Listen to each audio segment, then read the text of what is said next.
Hello there. It's day 3 of our Pioneer diet, and I'm starving, but it's to be expected. Behind me we've got our garden, and I'm about to go upstairs and try to find something to eat for lunch. Alright, so basically this is what we have to choose from here, that middle shelf. That's stuff we've canned from the garden and picked over the past couple of years that we're definitely utilizing right now. Also, we've got some hard-boiled eggs here. I usually try to do 12 at a time. These are real good for instant snacks. Again, you can't put any salt or pepper on it because we can't find any salt or pepper around the area here. Here we've got some canned kokanee, basically just landlocked salmon that we canned. And so here is a lunch I've prepared. We've got hard-boiled eggs cut up. I've got canned kokanee, and I mixed some peach sauce, carrots with some peppers and stuff from our garden that we canned several years ago that we thought we'd probably never eat, but now it's like gold. And so this is our meal. This will be my lunch and breakfast for the day, and hopefully get me through dinner time. And that's it. Good morning, North Idaho, day 4.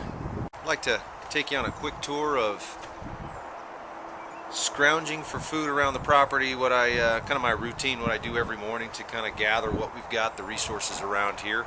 So come on and I'll take you on a quick tour. Alright, so a nice shot of the ducks this morning flying around. We're going to head over to the greenhouse and see what we can find here. Obviously those guys provide us a lot of food. The ducks have yet to start laying any kind of eggs, but they are cute little buggers, so they're alright by me. Definitely one of our main sources of food. Greenhouse is over there, regular garden there. Greenhouse is up here, up north, is almost essential.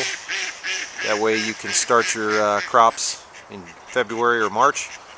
Alright, this is our greenhouse. It's pretty simple, 6x8, and it's got a water catchment system here for the rain to slide down and move off, and you can catch it. So kind of a neat little deal.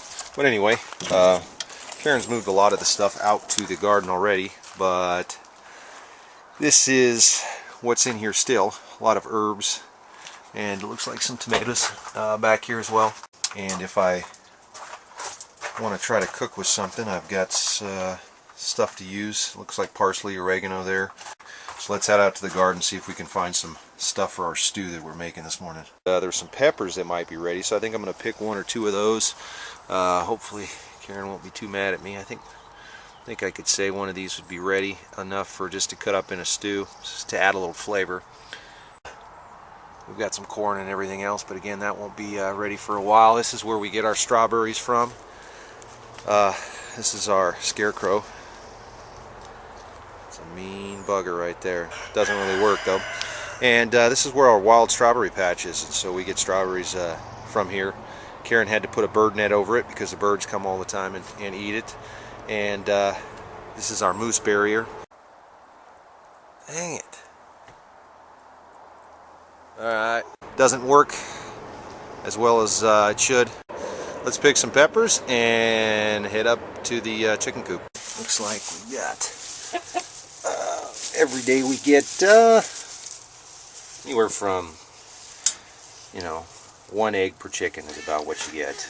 1 egg per hen anyway. If you're getting eggs from your rooster, there's an issue. So excited about this one. This is going to be fantastic. We've got some ground moose meat that was shot just down the way. We've got some cilantro from the greenhouse, parsley, oregano, peppers, carrots, and potatoes from the garden last year. Caren actually stored them in a 5-gallon bucket in our root cellar, food safe bucket, and they seem to be okay still. I got to get to work, so I'm going to throw this in the crock pot and off to work. Thanks, guys.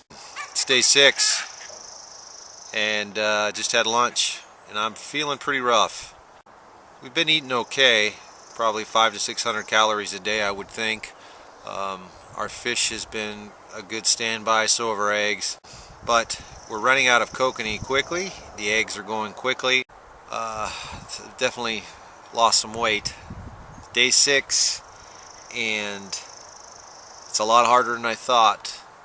Not having any salt or sugar in the food at all, nothing to cook with. We don't have oil or butter, so everything is really bland.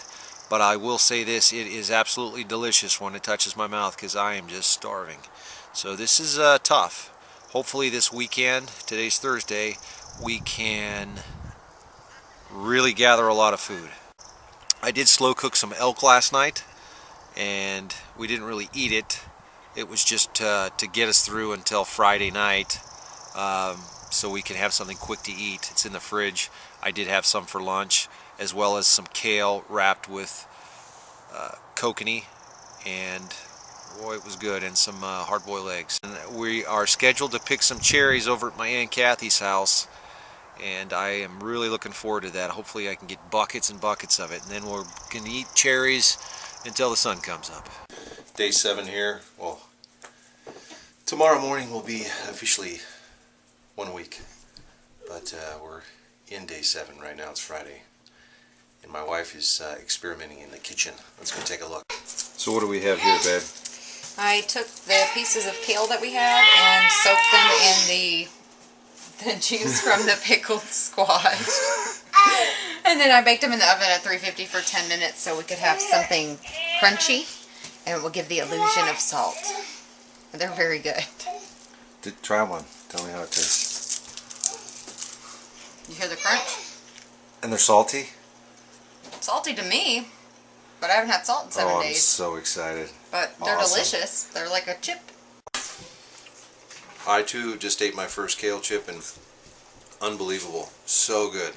Doesn't taste like a potato chip, but it's crunchy, and it gives the illusion of some sort of a fried salt. And you can hear me still crunching. But she's still crunching over there. Yeah. Fantastic. Kale chips, a hit. We have to find more kale.